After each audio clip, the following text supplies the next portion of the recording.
Good afternoon बच्चों। Last lecture में हमने पढ़ा चॉम्स्की नॉर्मल फॉर्म कि चॉम्स्की नॉर्मल फॉर्म क्या होता है। आज हम उसी तरीके का एक नॉर्मल फॉर्म पढ़ेंगे जिसे हम कहते हैं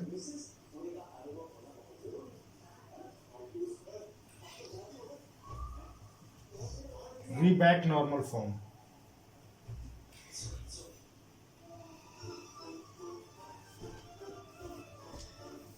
इन शॉर्ट मैं इसे जीएनएफ भी कहूँगा, जीएनएफ भी इन शॉर्ट इसे कहते हैं। अच्छा, सिंस इसके साथ जो नाम अटैच है नॉर्मल फॉर्म, इसका मतलब ये होता है कि मैंने आपको बताया था चॉम्स्की नॉर्मल फॉर्म में भी कि किसी भी ग्रामर को सीएफजी को नॉर्मल फॉर्म में कन्वर्ट करने का मतलब है कि उस नॉर्मल फॉर्म में जो भी एक प्रिस्क्राइब्ड फॉर्मेट दिया गया है प्रोडक्शन रूल्स के लिए, उस प्रिस्क्राइब्ड फॉर्मेट में आपकी गिवन कंटेक्स्ट फ्री ग्रामर के प्रोडक्शन रूल्स को कन्वर्ट करना, that is called to convert into a normal form. अब जैसे मैंने आपको जो CNF बताया था, यानी कि Chomsky normal form, Chomsky normal form में मैंने आपको बताया कि आपके ग्रामर के जितने भी प्रोडक्शंस हैं उन प्रोडक्शंस को हम दो तरीके के फॉर्मेट में चेंज करते थे, A then B C and second one A then small A. That means कि किसी भी प्रोडक्शन को के राइट हैंड साइड में हम केवल और केवल नॉन टर्मिनल रखते थे और उनकी लेंथ फिक्स थी दो। हम दो ही नॉन टर्मिनल रखते थे CNF के लिए, और या तो एक टर्मिनल हो, सिंगल टर्मिनल। सिमिलरली GNF के भी कुछ इसी तरीके के प्रिस्क्राइब्ड फॉर्मेट है कि प्रोडक्शन रूल को हमें किस तरीके से चेंज करना होता है GNF में। तो वो वहाँ भी दो ही फॉर्मेट हैं। एक तो देखिए, एक फॉर्मेट तो सेम ही है CNF की तरह कि A tends to small a where small a is terminal, small a terminal है। तो देखिए ये और ये बिल्कुल सेम है, कोई अंतर नहीं है, ठीक है ना। दूसरा फॉर्मेट है कि CNF में हमने क्या किया था कि अपने जो राइट हैंड साइड पे नॉन टर्मिनल की काउंटिंग थी वो हमने फिक्स कर दी कि दो ही होने चाहिए, दो से ज़्यादा नहीं हो सकते, ना तो दो से कम हो सकते हैं ना दो से ज़्यादा हो सकते हैं। बट GNF में हमने क्या कहा कि राइट हैंड साइड पे नॉन टर्मिनल की काउंटिंग का कोई भी काउंट हमारा फिक्स नहीं है, कितने भी नॉन टर्मिनल हो सकते हैं। पहला डिफरेंस देखिए, यहाँ पर CNF में जो था हमारे पास कि non terminal tends to non terminal और उनकी काउंटिंग फिक्स थी दो। GNF में ऐसा कुछ नहीं है, नॉन टर्मिनल से आप नॉन टर्मिनल डिराइव कर सकते हैं, काउंटिंग कुछ भी फिक्स नहीं है। कंडीशन एक लगी हुई है कि इस प्रोडक्शन को स्टार्ट हम करेंगे एक सिंगल टर्मिनल से। तो ये दो तरीके के फॉर्मेट हैं आपके। पहला फॉर्मेट देखिए, A tends to small a, एक सिंगल टर्मिनल होगा जो कि CNF में भी था। दूसरा फॉर्मेट है कि A टेंड्स टू कितने भी नंबर ऑफ नॉन टर्मिनल हो सकते हैं, काउंटिंग कोई फिक्स नहीं है। कंडीशन क्या लगी है कि उसमें एक non terminal at the left most position, यानी कि नॉन टर्मिनल से ही एक टर्मिनल से ही स्टार्ट होगा और वो लेफ्ट मोस्ट पोजिशन पे होगा और सिंगल टर्मिनल होगा, ये भी हमें ध्यान रखना है। तो ये फॉर्मेट हो गया हमारा GNF का। तो अब बेसिकली जिस तरीके से CNF पढ़ाते टाइम भी मैंने आपको बताया था कि CNF के लिए भी कुछ फिक्स स्टेप्स होते हैं, उन स्टेप को हम फॉलो करते हैं, उसी तरीके से हम GNF में भी कुछ स्टेप्स हैं उन्हें हम फॉलो करेंगे और देखते हैं कि क्या क्या स्टेप है हमारे और किन किन स्टेप्स को फॉलो करते हुए हम GNF में अपनी ग्रामर को कन्वर्ट कर सकते हैं। स्टेप वन ये कहता है कि जो ग्रामर आपको दी हुई है उस ग्रामर में आपको ये चेक करना है, क्या चेक करना है, check for unit and null productions.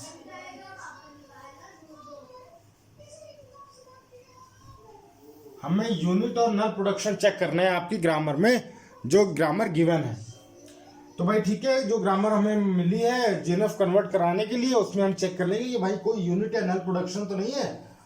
आपको पता भी है कैसे चेक करते हैं, लास्ट लेक्चर में मैंने डिस्क्राइब किया है इसे। और अगर है इफ प्रेजेंट, और अगर यूनिट प्रोडक्शन या नल प्रोडक्शन आपको मिल जाता है तो आपको क्या करना है, रिमूव देम। आपको अगर यूनिट प्रोडक्शन या नल प्रोडक्शन मिलता है गिवन ग्रामर में तो सबसे पहला स्टेप ही यही है कि आपको सारे यूनिट प्रोडक्शन और नल प्रोडक्शन रिमूव करने हैं। आपको कैसे रिमूव करते हैं ये मैं आपको पिछले लास्ट लेक्चर्स में मैं बता चुका हूं।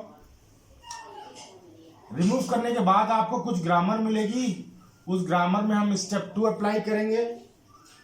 स्टेप 2 क्या अप्लाई करना है, आपको चेक करना है कि जो ग्रामर आई नल प्रोडक्शन और यूनिट प्रोडक्शन रिमूव करने के बाद, तो आपको चेक करना है कि चेक इफ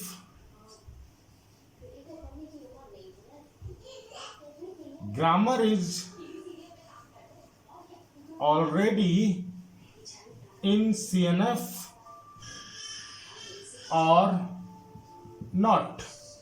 अब स्टेप 1 में आपने ग्रामर से नल प्रोडक्शन और यूनिट प्रोडक्शन एक बार रिमूव कर दिए, तो जो ग्रामर आई अब फाइनल, उसको आपको देखना है कि यार ये CNF में है या नहीं, और अगर है तो वेल एंड गुड, नहीं है तो क्या करना है आपको, if not convert it into CNF। अगर आपकी ग्रामर नहीं है CNF में तो आपको तुरंत उसे CNF में कन्वर्ट करना है। बहुत सारी बुक्स में लिखा हुआ है, बहुत सारे राइटर्स ने भी लिखा हुआ है कि इस स्टेप को इंक्लूड नहीं किया है, यानी कि उन्होंने गिवन ग्रामर को सीधा स्टेप 1 तो सभी करते हैं कि नल प्रोडक्शन और यूनिट प्रोडक्शन हटाते हैं और unreachable symbol, useless non terminals, इन सबको हटाने के बाद सीधा GNF की तरफ प्रोसीड कर जाते हैं, GNF कन्वर्ट करने के प्रोसेस की तरफ। बट ये मैंने ये सोचा है कि अगर मैं CNF में कन्वर्ट कर दूं इसे, ये एक स्टेप मैंने इंक्लूड किया है कि अगर मैं इसे उस ग्रामर को CNF में कन्वर्ट कर दूंगा तो मेरा क्या फ़ायदा होने वाला है। चलिए अगर मैं उस ग्रामर को CNF में कन्वर्ट करता हूँ तो देखिए क्या फ़ायदा होगा। जब आप उसे CNF में कन्वर्ट कर दोगे तो आपकी ग्रामर के जितने भी प्रोडक्शन है वो बेटा किस फॉर्म में हो जाएंगे, सारे इस फॉर्मेट में हो जाएंगे। या तो A टेंस टू BC के फॉर्मेट में हो जाएंगे या A tends to small a के फॉर्मेट में हो जाएंगे ना, एग्रीड, क्योंकि यही CNF के फॉर्मेट है। तो जो आप देखोगे सारे प्रोडक्शन आपके इस फॉर्मेट में हो जाएंगे, तो आपको देखिए कितनी हेल्प मिलने वाली है GNF में कन्वर्ट करने में। देखिए एक बार जब इस कुछ प्रोडक्शन आपके इस फॉर्मेट में हो जाएंगे तो आपको पता है कि GNF में भी ये प्रोडक्शन काम करता है, यानी कि आधा काम आपका हो जाएगा। जितने प्रोडक्शन आपके इस फॉर्मेट में है वो सारे ऑलरेडी GNF में हो जाएंगे नहीं हो जाएंगे। अब रही बात इस प्रोडक्शन की, इस तरीके के जितने प्रोडक्शन आपके बने होंगे, अब इस तरीके के जितने प्रोडक्शन बने होंगे तो देखिए हो क्या रहा है कि आपके पास, ठीक है ये तो हो रहा है कि 2 ही नॉन टर्मिनल है, लेकिन इतना तो आराम हमें मिल रहा है ना कि हमारे पास राइट हैंड साइड में सारे नॉन टर्मिनल हो जाएंगे कि नहीं हो जाएंगे। तो जब राइट हैंड साइड में हमारे सारे नॉन टर्मिनल हो जाएंगे तो जो हमारा होमवर्क बचेगा वो बचेगा केवल लेफ्ट मोस्ट नॉन टर्मिनल पर। इसे हमें रिप्लेस करना होगा किसी टर्मिनल से, इतना ही तो काम बचेगा हमारा। क्योंकि हमें पता है हमारा फॉर्मेट क्या होना चाहिए GNF का, हमारा फॉर्मेट होना चाहिए कुछ इस तरीके का, इस तरीके का होना चाहिए, और या तो इस तरीके का हो। तो देखिए ये तो आपका यहां से कवर हो जाएगा, यानी कि आधा काम आपका खत्म हो जाएगा। दूसरा आधा काम देखिए, आधे काम में क्या हो, आधे काम में भी आधा काम आपका खत्म हो जाएगा। क्यों? क्योंकि यहाँ सारे राइट हैंड साइड में नॉन टर्मिनल हो जाएंगे, सारे नॉन टर्मिनल हो जाएंगे। आपको सारे नॉन टर्मिनल चाहिए except left most non terminal. तो ठीक है, लेफ्ट मोस्ट नॉन टर्मिनल पे हमें मेहनत करनी पड़ेगी और उसको हम किसी न किसी तरीके से टर्मिनल में कन्वर्ट कर लेंगे। तो इसलिए मैंने CNF वाला स्टेप जो है इसमें इंक्लूड किया था कि CNF में अगर हम अपनी ग्रामर को कन्वर्ट कर लेंगे तो हमारा बहुत सारा काम आसान हो जाता है। GNF को कन्वर्ट करने के प्रोसेस में जो कन्फ्यूजन्स हैं वो कन्फ्यूजन्स आधे हमारे खत्म हो जाते हैं। तो और प्रोसेस एक स्टेप वाइज चलता है तो क्वेश्चन गलत होने के चांसेस बहुत कम हो जाते हैं। तो ये रीजन था कि CNF वाला स्टेप मैंने क्यों इंक्लूड किया। यहाँ तक आपको कोई कंफ्यूजन नहीं होना चाहिए। अब चलिए ठीक है, CNF में कन्वर्ट कर लिया, अब उसके बाद चलते हैं आगे स्टेप 3 के बारे में। स्टेप 1 स्टेप 2 हो गया, स्टेप 3 में क्या करना है।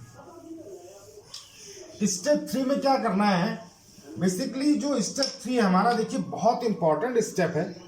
इस स्टेप में ध्यान से सुनिएगा मेरी बात, इस स्टेप में हमें रिनेमिंग करनी होती है। आप पूछेंगे सर रिनेमिंग क्या होता है? जितने भी हमारे पास ग्रामर में सीएनएफ में कन्वर्ट होने के बाद जितने भी अब नॉन टर्मिनल आए हैं उनको हमें रिनेम करना होता है। ठीक है, अभी मैं करके बताता हूं आपको क्या होता है बेसिकली रिनेमिंग। स्टेप 3 हमारी रिनेमिंग नॉन टर्मिनल्स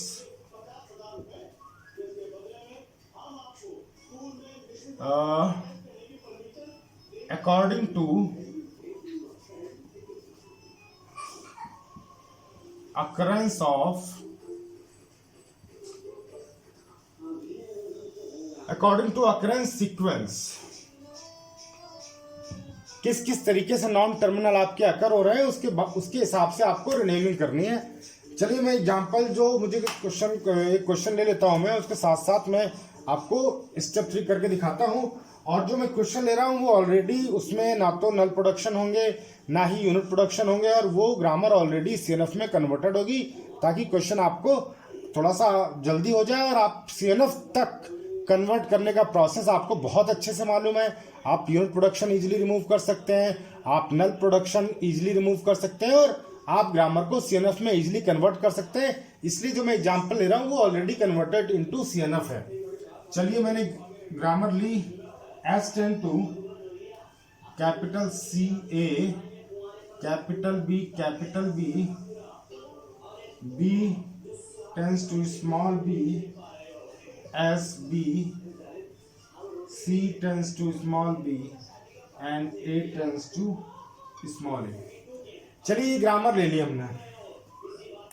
अब जो ये ग्रामर लिया मैंने, आप ध्यान से देखिए, इस पूरी ग्रामर में कहीं भी नल प्रोडक्शन नहीं है। ठीक है, कहीं भी यूनिट प्रोडक्शन भी नहीं है। ठीक, कोई दिक्कत नहीं है। ये ग्रामर ऑलरेडी सीएनएफ में कन्वर्टेड है। देखिए कैसे, ध्यान से देखिए कैसे कन्वर्टेड है आपकी ग्रामर ऑलरेडी सीएनएफ में। देखिए इस प्रोडक्शन को देखिए, 2 ही नॉन टर्मिनल है, इधर भी 2 ही नॉन टर्मिनल है, इधर देखिए एक सिंगल टर्मिनल है, इधर 2 नॉन टर्मिनल है, इधर भी सिंगल टर्मिनल है और इधर भी सिंगल टर्मिनल है। यानी कि सीएनएफ के रिक्वायर्ड फॉर्मेट में बिल्कुल फिट है ग्रामर ये। तो सीएनएफ तक मैंने इसमें काम ऑलरेडी खत्म कर लिया, और सीएनएफ तक कन्वर्ट होने के बाद जो ग्रामर आई उससे मैंने एज ए एग्जाम्पल चूज किया है। अब बात कर रहे हैं हमें कि रिनेमिंग करना है non terminal according to occurrence sequence. आपको पता है कि जो हम ग्रामर स्टार्ट करते हैं, हम कहाँ से स्टार्ट करते हैं? हम स्टार्टिंग वेरिएबल से स्टार्ट करते हैं। तो स्टार्टिंग वेरिएबल जो हमारा क्या है? एस है। तो हम रिनेमिंग कहाँ से स्टार्ट करेंगे? कैपिटल एस से रिनेमिंग स्टार्ट करेंगे। तो सबसे पहले रिनेम करना है मुझे कैपिटल एस को, ये प्रोडक्शन वाला नहीं लगाएंगे हम, कैपिटल एस को, और एक सीक्वेंस में रिनेम करना है। सीक्वेंस मतलब जैसे कैपिटल एस को मैंने रिनेम कर दिया A1 से। ठीक है जी, आप देखिए, मूव करिए आप प्रोडक्शन की तरफ। कैपिटल एस के बाद जो अकरेंस हो रही है वो किसकी हो रही है? कैपिटल सी की। तो अब मैं रिनेम करूंगा कैपिटल सी को, यानी कि जो सीक्वेंस में दूंगा अब मैं कैपिटल सी को दूंगा, और कैपिटल सी को मैंने सीक्वेंस दे दिया A2। इसके बाद देखिए अकरेंस किसकी हो रही है? कैपिटल ए की। सिमिलरली कैपिटल ए को मैं सीक्वेंस दे दूंगा अब A3। इसके बाद अकरेंस किसकी हो रही है? कैपिटल बी की। तो मैं कैपिटल बी को सीक्वेंस दे दूंगा A4। तो ये जो सीक्वेंसिंग मैंने की है ये आपकी आसानी के लिए की है, ताकि आपको कोई किसी तरीके की कोई दिक्कत ना हो। अगर आप इस तरीके से सीक्वेंस में रिनेमिंग करेंगे तो आपका क्वेश्चन कभी भी गलत नहीं होगा और आपको कोई भी कंफ्यूजन नहीं होगा। देखिए अब मैंने सीक्वेंस में कर दिया। सीक्वेंस में करने के बाद अब मैं अपनी ग्रामर को, इन जो ग्रामर के नॉन टर्मिनल्स थे उनको रिनेम कर दिया मैंने। तो अब मैं जो अपनी पूरी ग्रामर होगा, जो पूरी ग्रामर होगी वो इन नॉन टर्मिनल्स के फॉर्मेट में लिखूंगा। ठीक, तो जब आप इन नॉन टर्मिनल्स के फॉर्मेट में मुझे अपनी ग्रामर लिखनी है तो देखिए मैं कैसे लिखता हूं ग्रामर। मैंने आप ग्रामर लिखी, एस मतलब A1, C मतलब A2, A मतलब A3, इसके बाद बी मतलब A4 और अगेन बी मतलब A4, इसके बाद बी आ गया A4, इसके बाद स्मॉल बी और एस है हमारा A1, बी है हमारा A4, इसके बाद सी है हमारा A2 now B and A is A3 is small a। अब आप देखिए आपकी ग्रामर जो है वो कुछ इस तरीके से आ गई ग्रामर, यहां तक कोई दिक्कत नहीं है। अब जो ग्रामर आपकी आ गई इस तरीके से, अब इस ग्रामर पे हमें काम करना है। चलिए यहां तक आपको रिनेमिंग तक स्टेप समझ में आ गया, कोई दिक्कत नहीं है। अब इस प्रोसेस को हम यहीं स्टॉप करते हैं और एक बहुत ही इंपॉर्टेंट चीज मैं डिस्कस करने जा रहा हूं, जो दिक्कत करती है, जो हर्डल है बेसिकली जीएनएफ कन्वर्जन में, उस हर्डल के बारे में अब मैं डिस्कस करूंगा। यहां तक जो है वो हमारा कॉमन एक नॉमेनक्लेचर मैंने कर लिया। अब इसके बाद यहां तक आप अपने माइंड में सेट कर लीजिए कि यहां तक मैंने अपना सारा काम कर लिया। अब जो बेसिक जो इम्पोर्टेंट काम करना है हमें, जो हमें प्रॉब्लम क्रिएट कर सकता है जीएनएफ कन्वर्ट करने में, वो प्रॉब्लम कौन क्रिएट करता है? उस प्रॉब्लम का नाम है बच्चों लेफ्ट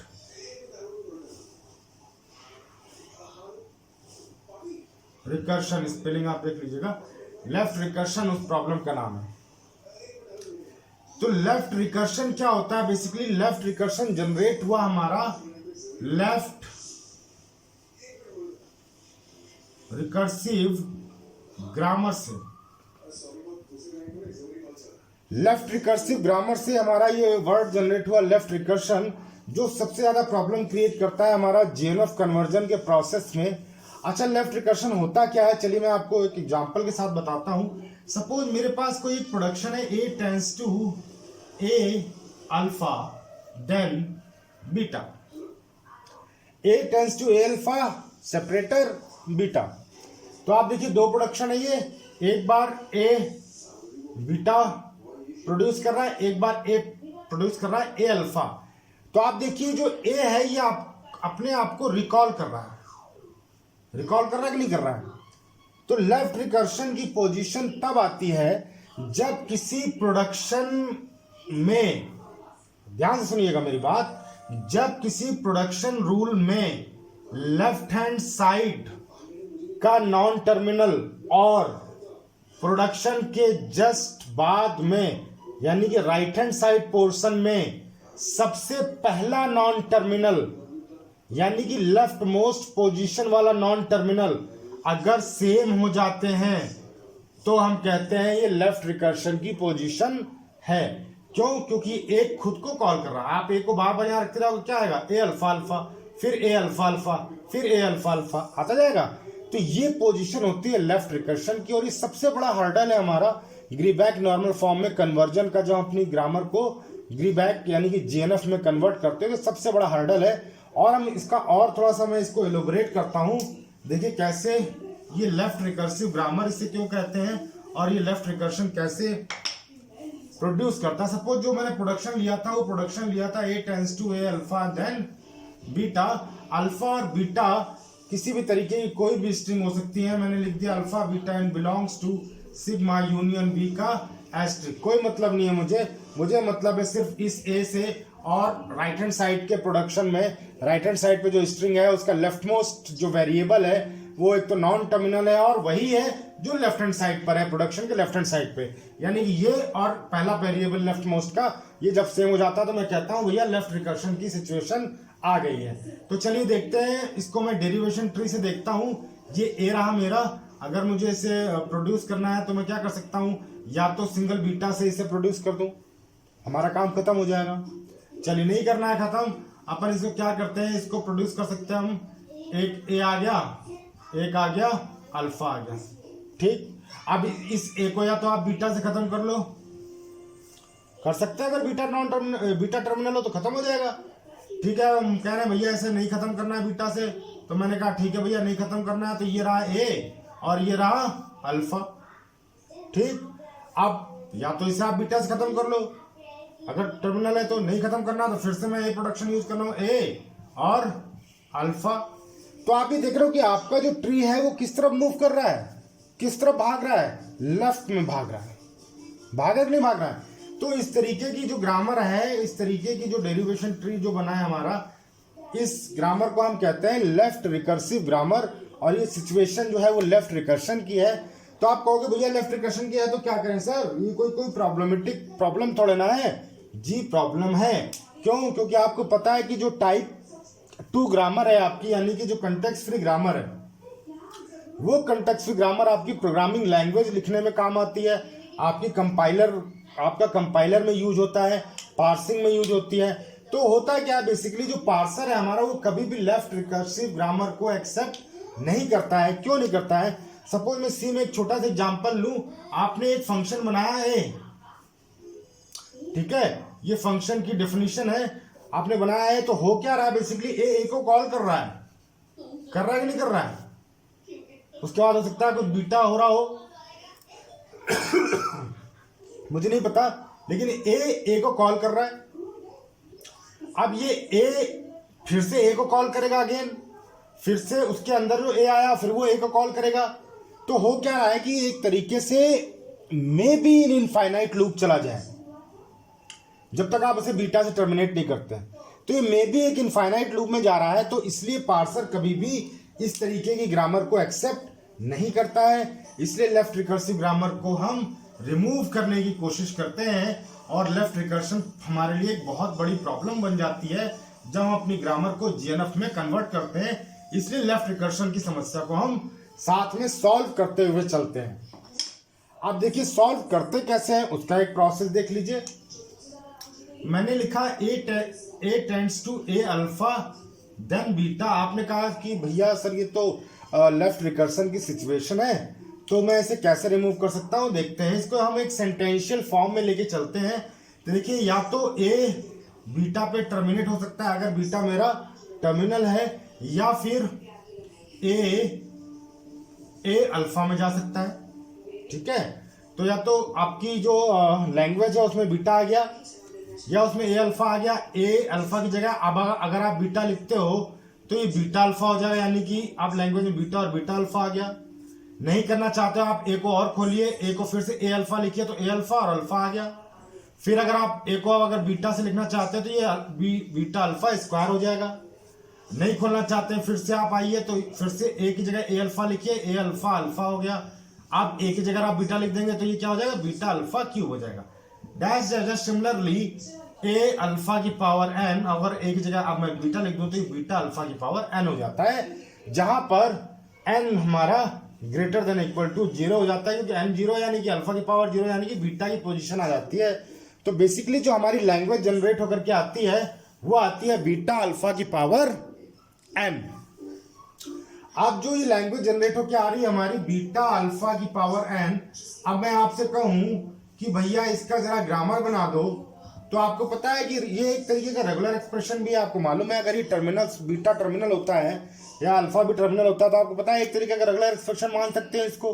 अब जब इसको एक बार का रेगुलर एक्सप्रेशन मान लिया हमने तो मैं इसे क्या कर सकता हूँ, इसकी ग्रामर आपको बना सकता हूँ। मैंने लेक्चर में कुछ लास्ट टू लास्ट मतलब 3-4 लेक्चर पहले मैंने बताया भी था आपको एग्जाम्पल, छोटे छोटे रेगुलर एक्सप्रेशन का कंटेक्स्ट की ग्रामर बनाना मैंने बताया था। मैं कहूँ भैया बेटा जरा इसकी कंटेक्स्ट की ग्रामर बनाओ, तो आप क्या बनाओगे, सबसे पहले कहां से स्टार्ट करोगे, स्टार्टिंग सिंबल से। आपने कहा भैया एस टेंड टू, चलिए यहाँ पर ए लिख रहे हैं तो मैं ए ले लेता हूँ स्टार्टिंग सिंबल। आपने कहा भैया कैपिटल ए टेंड्स टू, मैं लिख दूंगा, क्या लिख दूंगा, मैं लिख दूंगा बीटा, और अल्फा की पावर एन को मैंने एक नया वेरिएबल मान लिया बी, ठीक है। और यहाँ पर अल्फा की power n equal to greater than equal to 0, तो यहाँ पर एक बार बीटा भी आ जाएगा कि नहीं आ जाएगा। चलिए आ गया।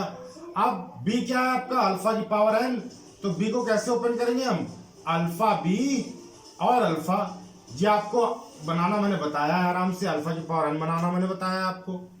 तो देखिए अब इस प्रोडक्शन, इस रेगुलर एक्सप्रेशन से या इस लैंग्वेज से आपने जब इजीली कंटेक्स्ट फ्री ग्रामर बनाई तो आपने ये ग्रामर बना दी कि नहीं बना दी। अब जो आपने ये ग्रामर बना दी तो क्या इसमें कहीं लेफ्ट रिकर्शन है, कहीं नहीं है, क्योंकि ए क्या है, ए है बीटा बी और बीटा, और बी क्या है, अल्फा बी और अल्फा, तो इसमें कहीं लेफ्ट रिकर्शन नहीं है। तो आप देखिए इससे आपने ये सोल्यूशन कितना इजीली निकाल लिया। अब इसका मतलब ये हुआ कि अब अगर आपके पास ऐसी कोई सिचुएशन आती है ए देन ए अल्फा और बीटा, तो आप इसका लेफ्ट रिकर्सन डायरेक्टली रिमूव करके क्या लिख सकते हो, आप लिख सकते हो ए टेंस टू बीटा उठाया और एक नया वेरिएबल बना दिया बी और बीटा, और बी को क्या ओपन किया, अल्फा की पावर एन बनाया, बी क्या हो गया था अल्फा की पावर एन, तो बी हो गया आपका अल्फा बी और अल्फा। ये आपने डायरेक्ट सोल्यूशन बना लिया।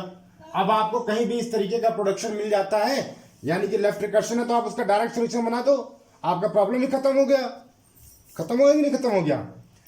तो इस तरीके से हम लेफ्ट रिकर्सन का सोल्यूशन करते हैं। अब चलिए, आपने कहा कि ये तो सर यहाँ पर एक ही ए अल्फा है, हो सकता है अल्फा बहुत सारे हो सकता है बीटा बहुत सारे हो, तो मैं एक जनरलाइज फॉर्म में बात करता हूं।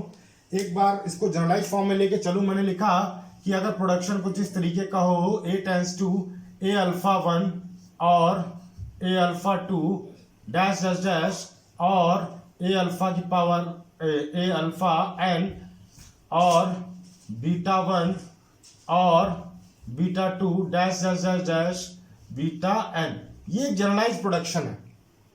जनरलाइज प्रोडक्शन है, यहाँ पे अल्फा कितने भी हो सकते हैं, बीटा कितने भी हो सकते हैं, लेकिन सब जगह ए होगा, ये तो आपको पता है, तभी लेफ्ट रिकर्शन की प्रॉब्लम होगी। यानी कि मल्टीपल लेफ्ट रिकर्शन प्रोडक्शन अगर आपके पास है तो आप उनका सोल्यूशन कैसे करते हैं, बहुत आसान है। इसी कंसेप्ट को लेके हम करेंगे। कैसे करेंगे, आप देखिए इसका सोल्यूशन जब इसका आंसर आएगा लेफ्ट रिकर्शन रिमूव करने का, तो इसी कंसेप्ट को यूज करूंगा मैं। ध्यान से देखिएगा आप, मैंने लिखा ए एंड देन क्या लिखा मैंने, बीटा 1 ले लिया बीटा 1 नया वेरिएबल ले लिया बी, ठीक है। उसके बाद बीटा 2 लिया, नया वेरिएबल ले लिया बी। उसके बाद बीटा 3 लिया, dash dash dash dash beta 3 लिया, वेरिएबल ले लिया B, dash dash dash beta n लिया, वेरिएबल ले लिया बी, और उसके बाद ये सारे बीटा 1 से बीटा एन तक कॉपी कर दिया हमने। ठीक, एक तो ये सोल्यूशन निकाल दिया मैंने। अब हमें बी को ओपन करना है, बहुत सिंपल है। बी को हम कैसे ओपन करेंगे, अल्फा ढेर सारे हैं, मैं क्या लिखूंगा, अल्फा 1 बी और alpha 2 B dash dash dash alpha n B. ठीक है, अब सारे अल्फा लिख दो आप, अल्फा 1 और alpha 2 dash dash dash alpha n. हो गया प्रॉब्लम रिजॉल्व। तो ये एक जनरलाइज फॉर्म में हो गया जिसका आपने सोल्यूशन कर दिया, जहां पर मल्टीपल